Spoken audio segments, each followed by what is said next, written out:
Okay, so in the experimental video, we saw a little bit of conduction in our metal. We saw some good conduction, even some sparks in our metal, and we saw conduction in our ionic lattice only when it was molten as a liquid and when it was dissolved. So the first thing that I really want to do is explain a little bit about how we kind of get our conduction and what's happening there. So with our metal, this is probably the most straightforward conduction. Really, electricity is the movement of electrons from one point to another point, and they will have enough energy, usually, to donate some of that to a component like a light, and that energy from those electrons is converted into light, and then it'll continue round in a circuit. So where we've got our metal, we've got this substance with positively charged nuclei, like they all are, but in metals, these positively charged nuclei are held together by delocalized electrons. That essentially means that our electrons that have this energy can move from, if we've got the negative terminal here, so electrons are essentially pouring out of this section here and moving towards this positive terminal here. This electron can move in a delocalized fashion between each of our nuclei until it gets to the other side, and it can continue around on the circuit. So where we actually had the crocodile clips in the little video, so we had our crocodile clips either side of the metal, and our metal conducted and will conduct in any state. So it will conduct as a solid, it will conduct as a liquid as well. Now, our ionic conduction is a little bit different.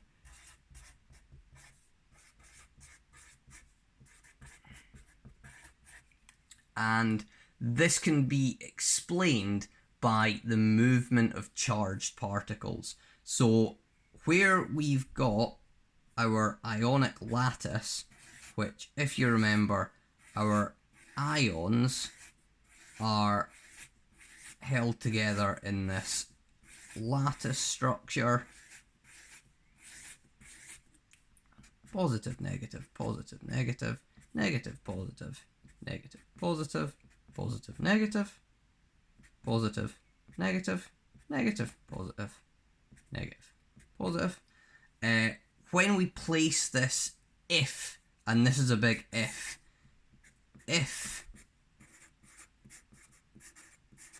soluble, and we'll go into solubility a little bit in this video as well.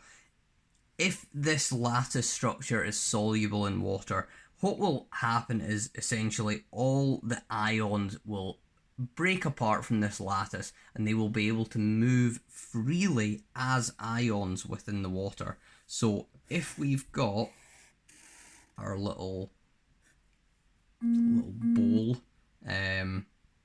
and we have got our negative terminal here and our positive terminal here,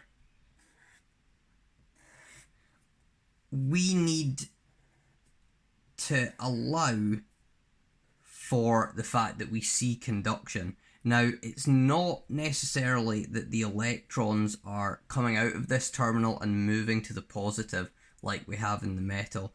Instead, if we've got positive charges here and negative charged ions here, these positively charged ions will move here, and those negatively charged ions will move here. And that movement of charged particles allows for the conduction. So we're going to get any electrons being donated off of this electrode, they're going to be forming up with the positive ions, to make, that will be making a solid metal on the surface of that electrode, and the negative ions, which, say for instance this was chlorine, you would see a little bit of chlorine gas forming around this electrode as the electrons are donated into this side. So electrons are coming out of here, and not the same electrons are being donated into this electrode, and they are continuing to move around the circuit. So in terms of explaining this, it is the movement of charged ions that allow conduction. This one is a little bit more, you can kind of view where you've got a metal as the electrons being spat out at this side are just able to travel through the material, whereas the conduction in ions is a little bit more complex, and it's actually the formation of atoms within the solution or the molten liquid ionic compound that allows for that conduction. So a little bit more complicated with the ionic conduction. I haven't seen them ask much about this directly in terms of conduction, but certainly for extraction of metals later on in Unit 3, this comes back up again, and it's quite important. So we will be covering this again in Unit 3 in terms of, we'll be looking at it slightly differently. We'll be looking at it in terms of extraction, and for our metal, you really are just using that characteristic of metals where the electrons are not held specifically with one atom. They are delocalized and able to flow through the material. Okay, so what we're going to do is we are going to take a little look at solubility, and specifically the solubility of ionic compounds in water. We're going to talk a little bit after this, just get a very quick note on the solubility of covalent molecules, but we're not going to really dive into that too much. So, the word solubility means really the ability of a substance to dissolve in a solvent. Specifically, our solvent in this case is water. Now, what we mean by dissolve is that something will have its individual parts surrounded by water molecules, and the explanation of that's really quite interesting. It's a little bit above National 5, but it is going to help your understanding in the long run, and I think it's worth noting down. So as you place this lattice into water, you will need to actually, you will need to know whether or not it's soluble or not. So before you actually do that, what you can do is you can look at the data book to find out whether or not something is soluble or not. So we'll take a little look at the data book and see which ones are actually, which compounds are soluble and which ones are not. Okay, so we have come to the data booklet to find out what can and can't dissolve. Once again, you will be needing to use this data booklet all the time, especially during the exam. So if we go to the contents page, solubilities of selected compounds is on page 8. So solubility of selected compounds, page 8. And we will scroll down, page 5, page 6, page 7, and page 8. Now we've got this big old table that tells us from completely insoluble with I to very soluble at the other end of the spectrum with VS. It gives you all the meanings here. So very soluble means that you can dissolve more than 10 grams per litre. Insoluble means that you can dissolve less than 1 gram per litre. And soluble means anywhere between that 1 and 10. No data means that we don't know. Right. So if we take a look at our classic example, which is sodium and chloride. Oh, there we go. And we follow both of these to where we are. We get VS for very soluble. And you would come to the solubility table if you were asked if something is soluble, and that's what you would do.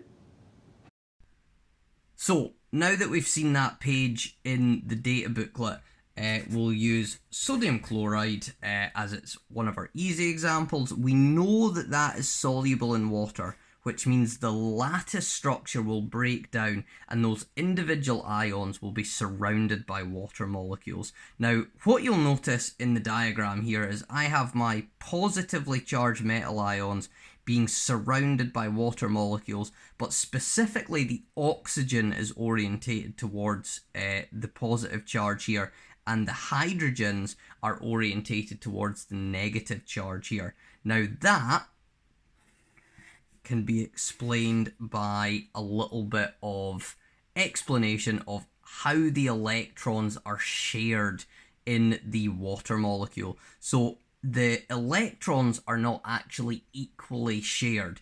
Now, the oxygen has a stronger pull for electrons than the hydrogen. So the electrons that make up that covalent bond move towards the oxygen, and that gives this part of the molecule overall a slightly negative charge. Now that's a sign for delta, and we use that to signify slight charge. It's not a full formal charge like we have in ions, it's just a slight charge, and that leaves the hydrogen being slightly positively charged. Now that allows the water molecules to interact with these charges surrounding them and keeping the lattice from reforming. So that's how you can really think about dissolving, whether or not the solvent can surround the molecules that make up the original structure. And if they can continue to do that, then you will be able to continue to dissolve your substance until there's no more water molecules to surround the solute that you're putting in which case you've saturated the solution and you can no longer get anything more to dissolve. So I used a couple of key words there, and you will need to get to grips with how to use these. The last time you'll have hit these, you should have done a little bit in S3, but we covered this actually in S2 specifically. And the solute is the substance that you're dissolving in the water. Now, it can sometimes, depending on how you're referring to it, the solid itself that you intend to dissolve can sometimes be, that's the solute that I'm going to use, and while it's dissolved, that is definitely it as a solute. So the positive sodium ions are the solute and the negative chlorine ions are the solute. The solvent is the water molecules themselves. So that is our solvent. Now the solute plus the solvent gives us whatever our solution is, and we'll be talking a lot about solutions, concentrations of solutions, and all of that this week actually. So we'll get on to talking about this in a little bit more detail this week. But that is solubility of an ionic lattice in water, which is our solvent. We've got a little note to take on our covalent molecules dissolving, and then we will be finished for today. Okay, so we're not actually going to go into this too deeply.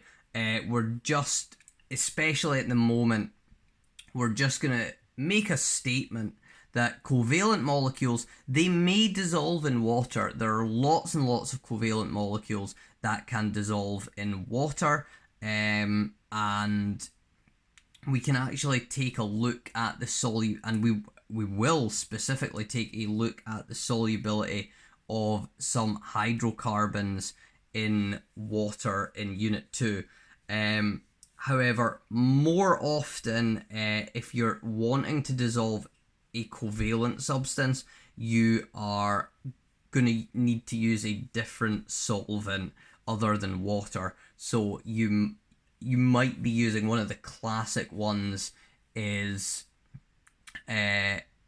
white spirit, or even nail varnish remover, propanone. So those are really classic solvents that you can use as well. So that is it for today. It wasn't too long. We've actually just about covered all of our little bits and pieces for the first 1/3 of Unit 1. And we've got, this week, we've got some calculations to do. So we've got some calculations, and we will finish off the week with a bunch of questions on those calculations. Once again, thank you to all of those who are putting in work and keeping up to date. I realise that this is not the easiest way to learn this, but you guys are really trying very hard, and I am proud of you. So keep going and have a good day.